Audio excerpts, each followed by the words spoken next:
திமுக செய்த ஒரு பிழை அப்படின்னு நான் நினைக்கிறேன். அது ஓகே. அந்த சமயத்தில் வந்து விஜய் மேலே ஏதோ ஒரு ஆக்ஷன் எடுத்திருக்கலாம், ஒரு எஃப்ஐஆர். ஸோ இனிமேல் எல்லா கட்சிகளும் வெர்ச்சுவல் வாரியர்ஸை வந்து அமைச்சு தான் ஆகணும். இன்ஸ்டாகிராமை விட, ஃபேஸ்புக்கை விட, யூடியூப்பை விட தாவேக்கா அதிகமாக இயங்கிய தளம் வந்து ரெட்டிட். ஆனால் மற்ற கட்சிகளோ விஜயை பற்றி தெரியாதவங்களோ சொல்கிற மாதிரி வந்து இது கடந்த 2 வருடத்தில் நடந்தது மட்டும் கிடையாது. அறத்தமிழ் நேயர்களுக்கு இனிய வணக்கம். நம்முடைய இந்த சேனலில் பல்வேறு அரசியல் பதிவுகளை பார்க்குறோம். அதே நேரத்தில் கடந்த கால தேர்தல் வரலாறுகளை கூட நம்ம நேயர்களுக்கு நம்ம தொகுத்து கொடுத்துருக்கோம். அதில் என்ன ப்ளஸ் என்ன மைனஸ்ன்னு. இப்போது 2026 நடந்து முடிந்த இந்த தேர்தலில் சயின்டிஃபிக் டேட்டா, அதில் என்ன நடந்தது, தேர்தல் முடிவுகள் என்ன மாற்றம் ஏற்பட்டது என்பதை குறித்து நம்மிடையே பேசுவதற்கு திரைப்பட இயக்குனரும் ஏஐனுடைய நிபுணருமான டேட்டா பகுப்பாய்வாளர், ஒரு தரவு பகுப்பாய்வாளராக இருக்கக்கூடிய திரு ISR செல்வகுமார் அவர்கள் நம்மளோடு இணைந்திருக்கிறார். அவரோடு நம்ம பேசுவோம். சார் வணக்கம். வணக்கம். வணக்கம். சரி, இப்போ இந்த எலெக்ஷன், அதாவது திரு விஜய் அவர்களுடைய தேர்தல் அவருடைய கேம்பெயின் வருகையில் இன்னொரு அந்த டேட்டா எப்படி ஒர்க் அவுட் ஆச்சுன்னு, குறிப்பாக கரூர் சம்பவம், அதில் வந்து இவங்களுடைய அந்த அவங்க எதிர்பார்த்து இது ஒன்றும் திட்டமிட முடியாது. இது ஏதோ நம்ம இப்போ வரைக்கும் நம்ம அதை விபத்தாக கருதி பேசலாம். நம்ம தான் எந்த கட்சிக்கான ஒரு ஃபேவரோ அல்லது நெகட்டிவோ கிடையாது. அப்போ அப்படி ஒரு ஈவெண்ட் நடந்துருச்சு. அப்பவும் வந்து அவங்க வந்து சைலண்ட் ஆகிட்டாரு, இவர் போயிட்டாரு, இவர் சைலண்ட். அப்போ அவங்க திகைச்சு தானே போயிருந்தாங்க. அதுக்கப்புறம் அதில் ஏதாவது அவங்க வந்து திரும்பி நின்று அதில் டேட்டா ஒர்க் பண்ணி, அதுதான் இப்போ ஒரு பார்வையாளராக எனக்கு வந்து திமுக செய்த ஒரு பிழை அப்படின்னு நான் நினைக்கிறேன். அது தவற விட்டது. ஓகே. அந்த சமயத்தில் வந்து விஜய் மேலே ஏதோ ஒரு ஆக்ஷன் எடுத்திருக்கலாம், ஒரு எஃப்ஐஆர். அது மாதிரி ஆதவ், ராஜ்மோகன் இவங்க மேலே வந்து ஏதோ ஒன்று பண்ணியிருக்கலான்றது பொலிட்டிக்கல். இப்போவும் அவரை தவிர மற்றவங்க எல்லாருக்குமே மேலே எஃப்ஐஆர் இருக்குது. இருந்தாலும் விஜய் மேலே வந்த எஃப்ஐஆர்ன்றது வந்து அது வேறு மாதிரி. அது பண்ணியிருந்தா இப்போது அவங்களுக்கு திமுகவுக்கு மேலும் பெரிய, ஏன்னா ஜெயலலிதா அவர்களை அரெஸ்ட் பண்ணதுக்கப்புறம் அதுதான் அனுதாபம், அடுத்த தேர்தலில் வெற்றி பெறுவதற்கு வாய்ப்பு அப்படின்னு பின்னால் அவர் அனலிஸ்ட் எல்லாம் சொன்னாங்க. அந்த மாதிரி ஆயிரும் அவங்க பயந்துருக்கலாம் இல்லையா? இதெல்லாம் வந்து நம்மளோட அனுமானங்கள். யாவது அப்படி நினச்சி தயங்கிட்டாங்களா அப்படிங்கிறது ஒரு அனுமானம். ஏன்னா ஒரு பார்வையாளர் எனக்கு தான் தோணுச்சுன்னா, இந்த மாதிரி ஒரு பெரிய மேசிவாக ஒரு இடத்த ஒரு மக்களுக்கு திரட்டுறாங்க. அப்போ அவங்களுக்கு வந்து எனக்கு வந்து ஒரு பார்வையாளர் என்ன தோணுது அப்படின்னா, அப்போ அவங்களுக்கு ரெஸ்பான்சிபிலிட்டியே இல்லையா? இந்த மாதிரி ஆயிடுச்சுன்னா அவங்க பாட்டு ஒரு வருத்தம் கூட தெரிவிக்காமல் போயிடலான்றது எனக்கு இப்போ வரைக்கும் இருக்குது. விஜய் ஜெயிச்சிட்டார், சிஎம்மாக இருக்கார். இப்போயும் என்னுடைய பொதுமக்கள் ஒருத்தனை என்னுடைய இது இருக்குது. என்னங்க உங்கள் மீட்டிங் இந்த விஷயத்துக்கு நீங்கள் இமீடியட் ஒரு ஆமாம் வந்து இப்போ வரைக்கும் ரியாக்ட் பண்ணல. ஓகே. இப்போ ஒரு காம்பன்சேஷன்லாம் கொடுத்துருக்குறாரு. ஒருவேளை நீங்களே சொன்னீங்க ஒரு குறைவாக பேசணும், அதிகமாக செயல்படணும், அந்த மாதிரி எல்லாம் அவருடைய இயல்பு அப்படி இருக்கலாமா? அதான் இதெல்லாம் வந்து இப்போ விஜய் எனக்கு பிடிக்குமா பிடிக்காதா அப்படிங்கிற ஒரு பார்வையிலேருந்து நீங்கள் பார்த்தீங்கன்னா, இது விஜய் ஆதரவாளர்களுக்கு அதில் என்னங்க அப்படின்னு தான் வந்துட்டாங்களா, அந்த மனநிலைக்கு வந்துட்டாங்க இல்லையா? ஸோ அதனால் இப்போ எலெக்ஷனில் வந்து இது என்ன பாதிப்பு ஏற்படுத்துச்சு அப்படிங்கிற ஆங்கிளில் தான் நம்ம பேசுகிறோம்.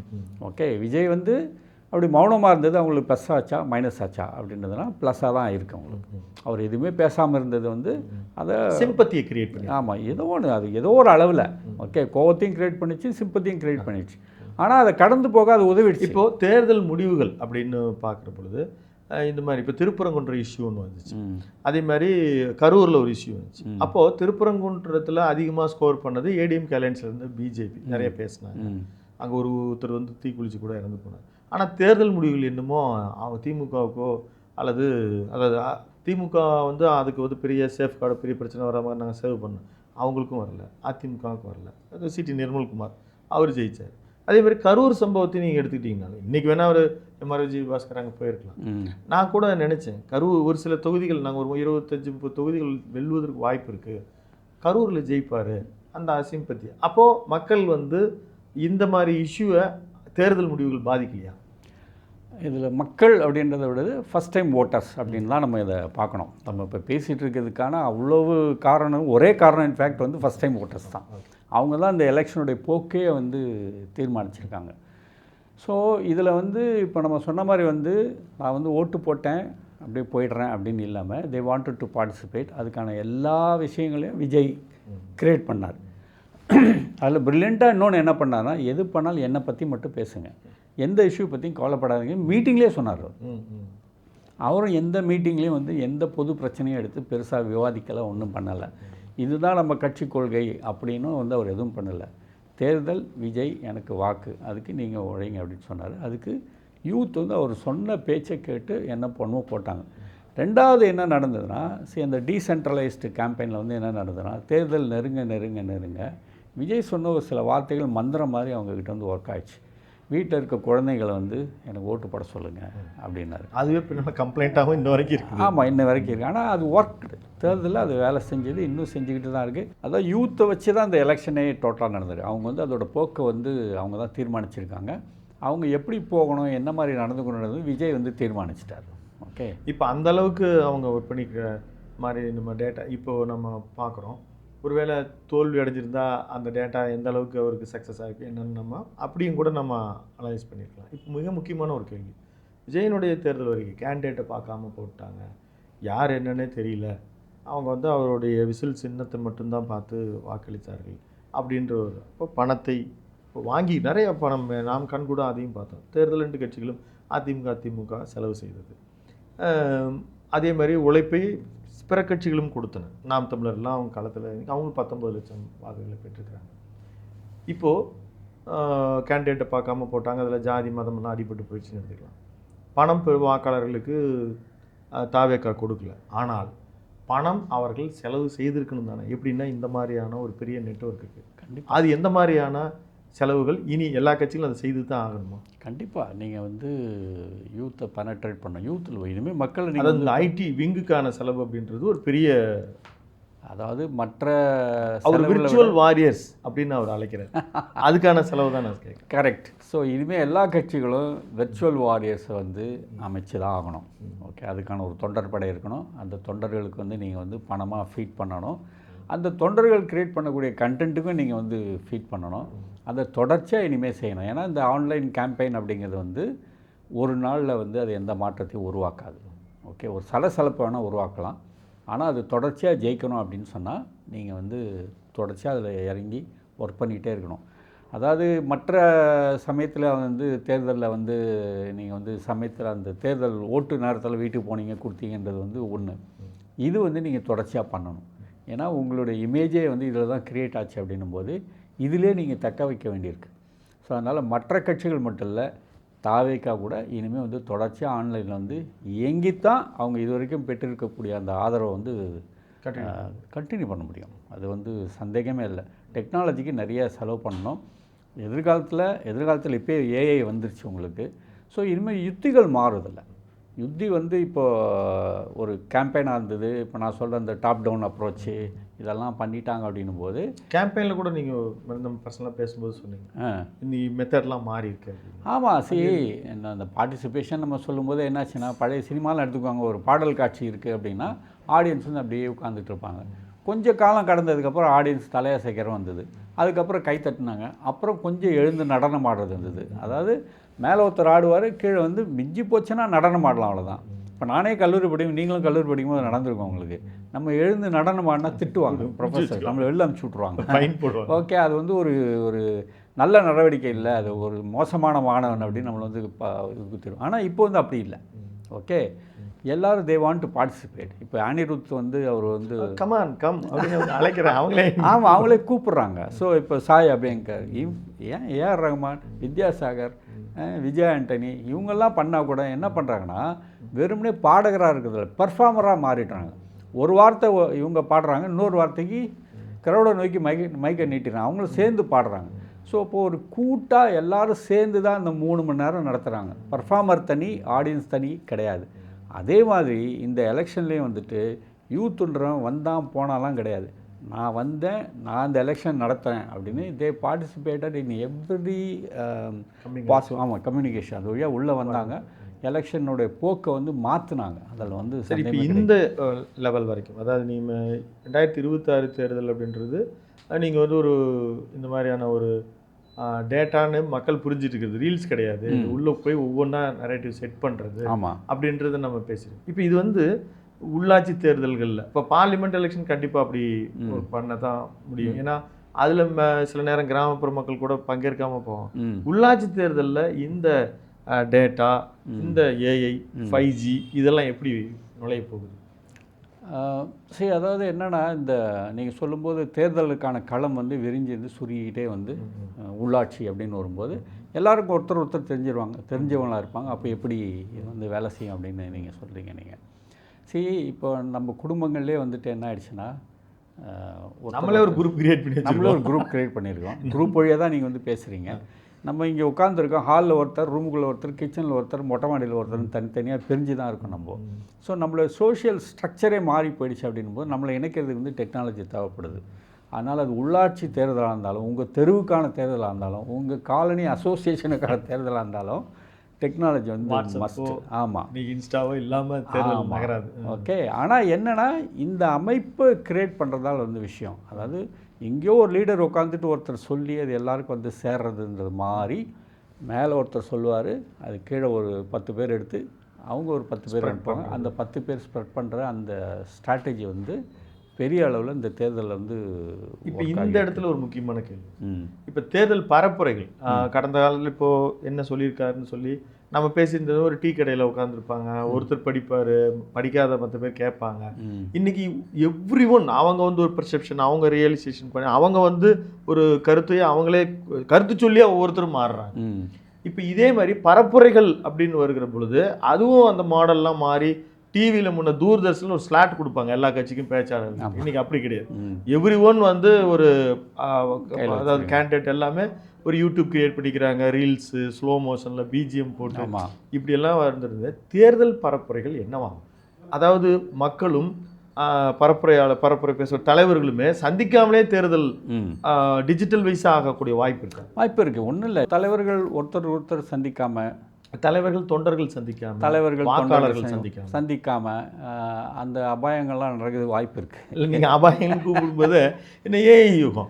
இப்போ ஒருத்தர் நேராக பேசும்போது திணறுவார், பார்த்து பேசுகிறாரா, எப்படி பேசுகிறாரு இல்லாமல் அவங்க எல்லாம் உருவாக்கி எழுதி வச்சு ஒரு பெரிய பேச்சாளர் போல் அப்படி உருவாக்குறதுக்கும் வாய்ப்பு இல்லை. ஆனால் ஒரு விஷயம் வந்து கண்டிப்பாக நடந்தாகணும். இப்போ நம்ம வந்து விஜயை சொல்கிறாங்க இல்லையா, அவர் வந்து இன்ஸ்டாகிராம் வழியாக ஜெயிச்சிட்டார். இதுதான் மற்ற கட்சிகள் வைக்கக்கூடிய குற்றச்சாட்டு. இன்ஸ்டாகிராம் வழியாக பரப்பி இருக்கலாம்.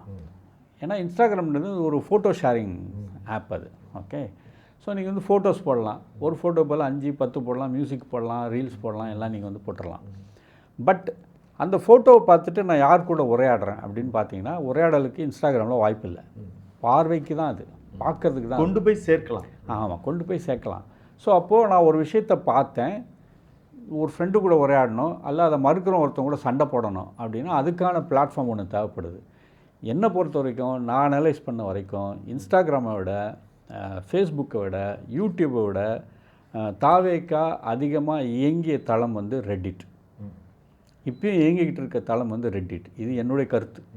ஓகே. ரெட்டிட் தளத்துக்குள்ளே போனீங்கன்னா நிறைய ஆயிரக்கணக்கில் குரூப்ஸ் இருக்குது, எல்லாமே தாவேக்கா ரிலேட்டட் குரூப்ஸ். நீங்கள் அதுக்குள்ளே போய் விஜய் விமர்சித்து ஒரு தப்பிச்சு வெளியே வந்துட முடியாது. பயங்கர ஸ்ட்ராங்காக இருக்காங்க அவங்க. Virtual warriors. ஸோ அதுக்குள்ளே போனீங்கன்னா அவ்வளோ எந்தூசியாஸ்டிக்காக டிவிகே தொண்டர்கள் வந்து ஒரு விஷயத்தை வந்து பேசுகிறாங்க, பரப்புகிறாங்க. ஸோ மற்ற கட்சிகள் சொல்கிற மாதிரி அவங்க வந்து உரையாடக்கூடிய ஒரு தளத்தில் இவங்க வெறும் இன்ஸ்டாகிராம் நின்று பண்ணலாம். அவங்க ஒரு உரையாடல் நடக்கக்கூடிய, கான்வர்சேஷன் நடக்கக்கூடிய ரெட்டிட் மாதிரி ஒரு தளத்தில் நின்று அவங்க வந்து கூடியிருக்காங்க. நீங்கள் ஒரு குரூப்னால், நீங்கள் பொதுவாக இப்போ ஒரு ஃபேஸ்புக் குரூப், வாட்ஸ்அப் குரூப்னால் எவ்வளோ பேர் இருப்பாங்க மேக்ஸிமம்? சும்மா ஒரு நம்பர் சொல்லுங்கள். ஒரு குரூப்பில் அதிகபட்சம் 1000 பேர் இருக்கலாம். ஆமாம், அங்கே லட்சக்கணக்கில் இருக்காங்க. அப்படியா? நான் உள்ளே உட்காந்துக்கிட்டு அடி தட்டி ரகலை நடக்குது. உள்ளே போச்சுன்னா அவ்வளோ கண்டென்ட். சார், அந்த பார்ட்டிசிபெண்ட் எப்படி இப்போது இது ஒன்லி விர்ச்சுவல் வாரியர்ஸ் இதுக்காகவே இருந்து பண்ணுறாங்க, இல்லை இந்த ஐடி பீப்புளை ஒர்க் பண்ணிட்டு இருக்கவங்க எல்லாம் அங்கே வந்து இப்போது சந்திக்கிறவங்க எல்லாம் தெருவில் சண்டை நடக்கிற மாதிரி இது வந்து ஆப்வியஸ்லி. நான் 2 லேப்டாப் வச்சுக்கிறேன். இல்லை ஒரு லேப்டாப், ஒரு ஃபோனு. இந்த லேப்டாப்பில் என்னோட வேலையை டக்கு அடிக்கிறேன். இந்த பக்கம் ஒரு கமெண்ட் அவனை திட்டுறேன், இல்லை பாராட்டுறேன், ஃபார்வர்ட் பண்ணுறேன். ஆனால் உங்களுக்கு பிடிச்சிருக்குது, மனநிலை அப்படி மாறிடுச்சு. ஸோ பேசுறது இல்லை, நம்ம இங்கே வெளியே. ஆமாம், நான் வந்து வெளியில் வீட்டை விட்டு வெளியில் வந்து எங்கேயோ ட்ராவல் போய் நான் மீட்டிங் கேட்டு அப்புறம் டீ கடைக்கு போய் டீயை குடிச்சிட்டு பேப்பரை பார்த்து பேசலாம். நான் வேலை பார்க்கும்போது நடக்குது எனக்கு. ஓகே. ஸோ டெக்னாலஜி அந்த வசதியை கொடுத்துருக்கு. அதை இந்த இளைஞர்கள் பக்காவாக யூஸ் பண்ணாங்க. அந்த இளைஞர்களை விஜய் யூஸ் பண்ணிட்டாரு. ஆனால் மற்ற கட்சிகளோ விஜயை பற்றி தெரியாதவங்களோ சொல்கிற மாதிரி வந்து இது கடந்த 2 வருடத்தில் நடந்தது மட்டும் கிடையாது. எனக்கு தெரிஞ்சு ஒரு 10 வருஷமாவது இதுக்காக வேலை செஞ்சுருக்கணும். அப்படி சொல்கிறீங்க? கண்டிப்பாக சொல்கிறேன், கண்டிப்பாக சொல்கிறேன். கட்சி ஆரம்பிக்கிறதுக்கு முன்னால் இருந்தே மெல்ல ஊடுருவி இருக்காங்க. சரி, இது வந்து என்னோட அனுமானம் தான். ஆனால் இப்படி தான் நடந்திருக்கணும்னு நினைக்கிறேன். ஏன்னா இது ஒரு மேஜிக் மாதிரிலாம் திடீர்னு நடக்கிறது வந்து வாய்ப்பு கிடையாது. ஓகே, நீங்கள் இந்தியாவில் தமிழ்நாட்டில் யூத் வந்து எப்போ வந்து மேசிவாக ஓட்டு போட வருவாங்கன்றது வந்து நம்ம 20 வருஷத்துக்கு பேக் டேட்டாவை போய் கூட நீங்கள் எடுத்துருக்க முடியும். இப்போ 5 வயசில் இருக்க பையன் இப்போது இந்த வருஷத்தில் வந்து 26 வந்து அவன் ஓட்டு போடக்கூடிய ஒரு பையனாவோ பொண்ணாவோ மாறிடுவாங்கன்றது வந்து அப்பயே கணிச்சிருக்க முடியும். ஓகே, மேபி விஜய் அப்போ வந்து அவருடைய பொலிட்டிக்கல் இன்ட்ரெஸ்ட்டை வெளியில் ஓப்பனாக சொல்லாமல் அவருடைய படங்கள் வழியாக சொல்லியிருக்கணும். ஒன்று. ரெண்டாவது வந்து மற்ற கட்சிக்காரர்கள்லாம் வந்து ஸ்டேஜில் வந்து பேசி எல்லாருக்கிட்டையும் என்னுடைய ஆர்வம், நான் ஜெயிக்க போகிறேன், நான் வந்து தேர்தல் நிற்க போகிறேன்னு சொல்லாமல் அவருடைய ரசிகர் மன்றத்துக்குள்ளே, ஏன்னா விஜய் மக்கள் இயக்கம் அப்படின்னு ஒன்று இருந்தது. ஸோ நீங்கள் க்ளோஸாகவே பேசலாம், ஒரு 50 பேர் கூட பேசலாம், 100 பேர் கூட பேசலாம். அந்த 100 பேருக்கு நீங்கள் வந்து இன்ஸ்ட்ரக்ஷன் கொடுத்து நீங்கள் போய் மற்ற 100 பேர் கூட பேசுங்க அப்படின்றது மைக்ரோ மேனேஜ்மெண்ட். நீங்கள் மொத்த ஸ்டேட்டுக்கெல்லாம் வேலை செய்யாதீங்க, உங்கள் தெருவுக்கு போங்க, அங்கே பல்வேரியன்னு பிரச்சனை. இது மாதிரி பிஜேபிக்கு கர்நாடகாவில் இப்படி ஒரு இருந்ததாக சொல்லுவாங்க. அதாவது இது வந்து அன்னைக்கு போய் ஆர்எஸ்எஸ் அமைப்புகளே அப்படி தான் நேராக போய் பேசுவாங்க. ஏன்னா வண்டி எடுத்துகிட்டு போய் 10 பேர்கிட்ட பேசுறது, அப்படி சில மத பிரசங்கங்கள் கூட அப்படி நடக்கிறத நம்ம கேள்விப்படுறோம். 10 வருடங்களுக்கு முன்னால் அளவுக்கு இல்லாத அளவுக்கு இந்த பணி விரைவுபடுத்துவதற்கு இன்றைக்கி இருக்கிற 5G மற்றும் இன்ஸ்டாவினுடைய வளர்ச்சி, ஒவ்வொரு கையிலையும் ஃபோன் இருக்கிறது, இப்படி நம்ம எடுத்துக்கலாம். அப்படின்னு ஆப்வியஸ்லி ஒரு பக்கம் டெக்னாலஜி இருக்குது. இந்த டெக்னாலஜியை பயன்படுத்துறதுக்கு யார் வருவாங்க அதையும் நீங்கள் வந்து கணிக்கணும் நீங்கள். ஓகே, அப்போ அவங்க மனசில் போய் நீங்கள் முதல்ல உட்காரணும். அப்படின்னா இந்த மாதிரி பெரிய மேடைகள்லாம் போட்டு அவங்கள ரீச் பண்ணுறது தவிர்த்து விட்டு முதல்ல இருந்தே நீங்கள் வந்து சின்ன சின்னதாக ஜூம் வழியாவோ கூகுள் மீட் வழியாவோ உங்களுடைய இயக்கத்தை சேர்ந்தவங்களும் சந்தித்து நீங்கள் உங்கள் ஸ்ட்ரீட்டுக்கு போங்க, அங்கே போய் நீங்கள் பண்ணுங்கள் அப்படின்னு சொல்லி என்கரேஜ் பண்ணி ஒரு சின்ன வகையில் வந்து அவங்கள வந்து தேர்வு பண்ணி வச்சுருந்துருக்காங்க அவங்க. ஓகே, மேபி நம்ம ஸ்டேட் எலெக்ஷன் வின் பண்ணிடுவோம்னு நினைக்காம அவங்க இருந்திருக்கலாம். ஆனால் அதுக்கு வந்து அது பெரிய அளவில் அது வந்து உதவி இருக்குது. ஏன்னா இந்த டேட்டா அனாலிசிஸ் பண்ணும்போது விஜய் கட்சியை சேர்ந்த டேட்டா அனாலிசிஸ் பண்ணக்கூடிய சில நபர்களை வந்து என்னால் சந்தித்து உரையாட முடிஞ்சுது. அவங்க சொன்னதுலேருந்து, லீக் பண்ணதுலேருந்து, நேரடியாக கூட சொல்லலாம், அவங்க லீக் பண்ணதுலேருந்து என்னென்னா கண்டிப்பாக 10 வருஷம் முன்னாடியே அவங்க வந்து ஒர்க் பண்ணியிருக்காங்க. இது அதே மாதிரி இந்த மாதிரியான இன்றைக்கி இன்ஸ்டாவில் வந்திருக்கலாம், வாட்ஸ்அப் வந்திருக்கலாம், வாட்ஸ்அப் எல்லார் கையிலையும் வந்திருக்கலாம், ஒரு வருஷத்துக்கு முன்னால் வந்திருக்கலாம். இன்ஸ்டா இன்றைக்கி ஃபோன் வாங்கினோன்னே இன்ஸ்டால் பண்ணக்கூடிய அளவில் இருந்திருக்கலாம், ஃபேஸ்புக் அதில் இருந்திருக்கலாம். ஆனால் பிரமோத் மகாஜன் இவர் வந்து கடந்த காலத்தில் 2004 தேர்தலில் இந்தியா ஒளிர்கிறதுன்னு சொல்லி அவர் வந்து நேரடியாக இமெயில் மாதிரியான விஷயங்களில், அன்றைக்கி இன்டர்நெட் மாதிரியான விஷயங்களில் பாப்அப் ஸ்க்ரீனில் வந்து விளம்பரம் பண்ணுறது செய்து தோற்றுத்தான் போனார். இப்போ நான் இதை ஏன் இந்த இடத்துல சொல்கிறேன்னா, இதே இவர்களுடைய இந்த விரிவான இந்த காலத்தில் அவங்களுக்கே எகென்ஸ்ட் ஆகிறதுக்கு வாய்ப்பு இருக்கா? கண்டிப்பாக இருக்குது. இப்போ பெற்ற இந்த மகத்தான வெற்றி 108 தான் அப்படின்னாலும் அது மகத்தான வெற்றி. ஏன்னா 2 திராவிடன் பார்ட்டிஸை வின் பண்ணிவிட்டு யாருமே வர முடியாதுன்னு நினச்ச காலத்தில் அவர் ஜெயிச்சு வந்திருக்கார். இது வந்து அப்படியே நெகட்டிவாக மாறுறதுக்கு இவர் யூஸ் பண்ண அதே தளத்தை வேறு யாராவது யூஸ் பண்ணிட்டாங்கன்னா இவருடைய நடவடிக்கைகளும் சரி, நடவடிக்கைகளாம் ஒன்று மற்றவங்க இவருக்கு ஈக்குவலாக இந்த பிளாட்ஃபார்ம்ஸை யூஸ் பண்ணுறது, 2 இவருடைய நடவடிக்கை சறுக்கி விட்டால் ஓகே அதுலேயும் இருக்குது. அது வந்து எப்போவுமே பர்ஃபார்மன்ஸ் மேட்டர்ஸ். ஒரு டெக்னாலஜி வந்து உங்களுக்கு கை கொடுக்கும். எப்போ கை கொடுக்குன்னா நீங்கள் வந்து தேர்ந்த தகுதியான நபராக இருக்கும்போது தான் வந்து அது கை கொடுக்கும். ஜெயிச்சு வந்துட்டார், இனிமேல் ஒரு பர்ஃபார்மன்ஸ் மேட்டர்ஸ். ஓகே, அதில் விமர்சிக்க தான் செய்வாங்க. இப்போ தாவைக்கா மெம்பர்கள்லாம் எங்களை வந்து ஏன் விமர்சிக்கிறீங்க, 6 மாதம் டைம் கொடுங்கன்னு சொல்கிறது எதனாலனா ஆன்லைன்லேருந்து நெகட்டிவ் கருத்துக்கள் அதிகமாக எதிரொலிக்குதுன்னு அர்த்தம். ஓகே, அதுக்கு ஒரு ஸ்பேஸ் கிடச்சிருச்சு. இப்போ இந்த நபர்கள் வெளியில் இருந்தாலும் இங்கே உள்ள நீங்கள் சவுண்டு கொடுத்தீங்கன்னா நாங்களும் சவுண்டு கொடுக்குறேன்னு வராங்க இப்போது. ஸோ இது வந்து அதிகமாகும் இப்போது. ஏன்னா விஜய்க்கு மட்டுமே தெரிந்திருந்த, அவர்கள் கட்சிக்கு மட்டுமே தெரிந்திருந்த ஒரு தளம் வந்து இப்போ எல்லாருக்கும் அறிமுகமாகிடுச்சு. ஆளாளுக்கு ஒரு ஸ்ட்ராட்டஜியோடு உள்ளே வருவாங்க, யார் மோதுறாங்க ஜெயிக்கிறாங்கனாலும் காலம் பதில் சொல்லும்.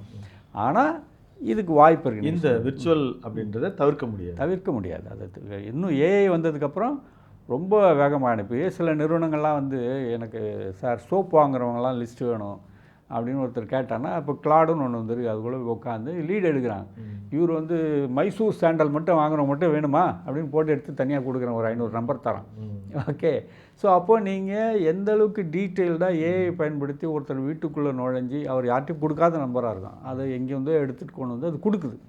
ஓகே. ஸோ கமர்ஷியலாக அதை பயன்படுத்துகிற ஒரு டெக்னாலஜியை உத்தியை வந்து தேர்தலுக்கு பயன்படுத்த தான் செய்வாங்க. ஓகே.